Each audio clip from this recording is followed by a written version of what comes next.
Hi folks, Simon here, welcome back to the channel. Today we are going to be unboxing and then hopefully setting up the new Elgato HD60 S Plus. Well, new for me anyway. I think the product itself is a few months old now.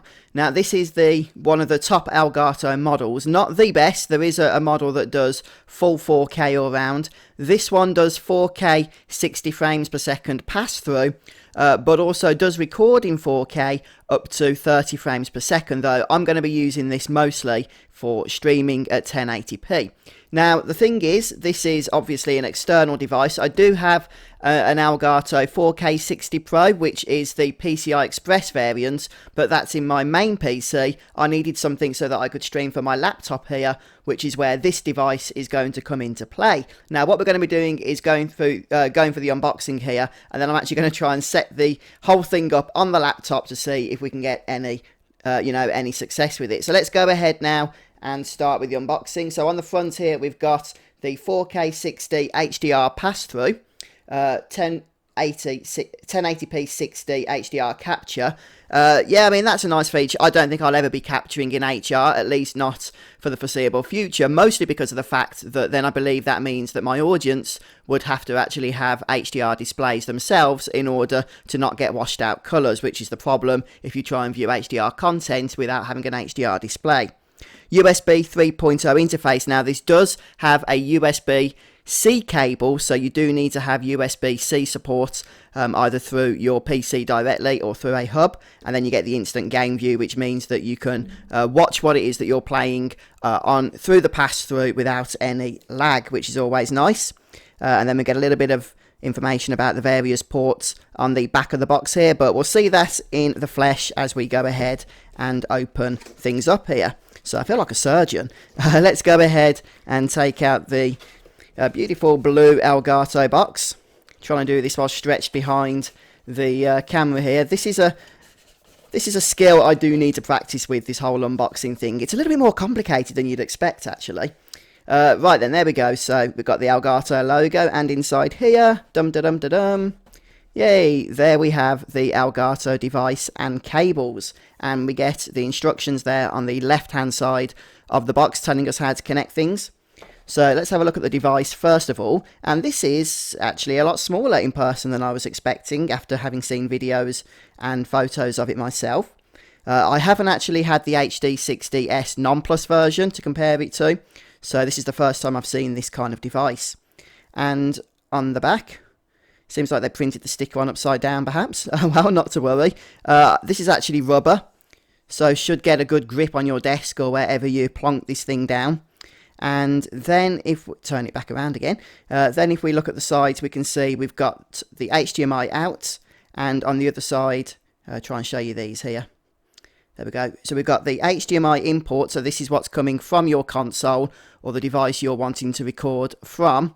And then you've got the USB Type-C 3.0 port here, which will connect to your computer. And it looks like we've got some kind of audio interface here as well. And then on the other side, we've got the HDMI out. And this is, I suppose, technically optional. But if you want to have a pass-through going through to another monitor or television, then this is the port you're going to use. Okay then, right, so we'll put that down for a moment. And here we just have a sticker and some warranty information. And then for cables, we have the HDMI 2.0 cable, I believe this is. Something like that. It's suitable for 4K. You only get one cable, but presumably that's because you're already going to have a cable going to your monitor from the console anyway. So this will just add the extra cabling that you need in order to get the Elgato pass-through set up. And then you have the USB-C cable. Ah, okay. No, I was mistaken. It only has USB-C on the side that plugs into the Elgato device. And then on the other end of the cable, you have a standard USB 3 connection. So that'll just go into any USB 3 port. So no need for a USB-C type connection in your computer. Okay, fantastic. Right, what we're going to do then now, that's the unboxing sorted. Nice simple one for you guys. We're going to go ahead, I'll get things connected, and we'll see if we can get any picture showing up from, what have I got here, from an Xbox One on the laptop. Okay, so I've got everything connected.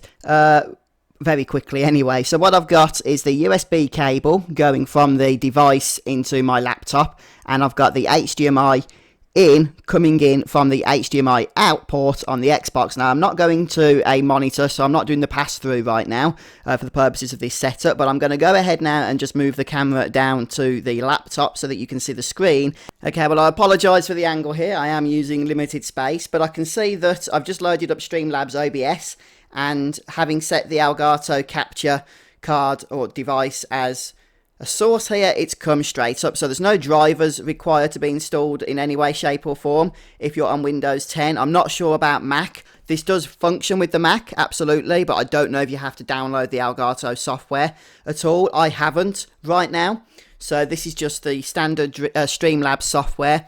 Haven't even downloaded the Elgato software, and as you can see, it's working absolutely fine. So here's the controller. I'm going to try and see if I could just show you the instant game stream here. If I hit right on the D-pad, I'll tell you when I'm about to do that. You'll see when the action actually happens on screen. Hopefully you can see all of that. So I'm going to hit that right button now, and the left button, or whatever that was, right, left. So yeah, basically, as far as I can tell, there is zero lag.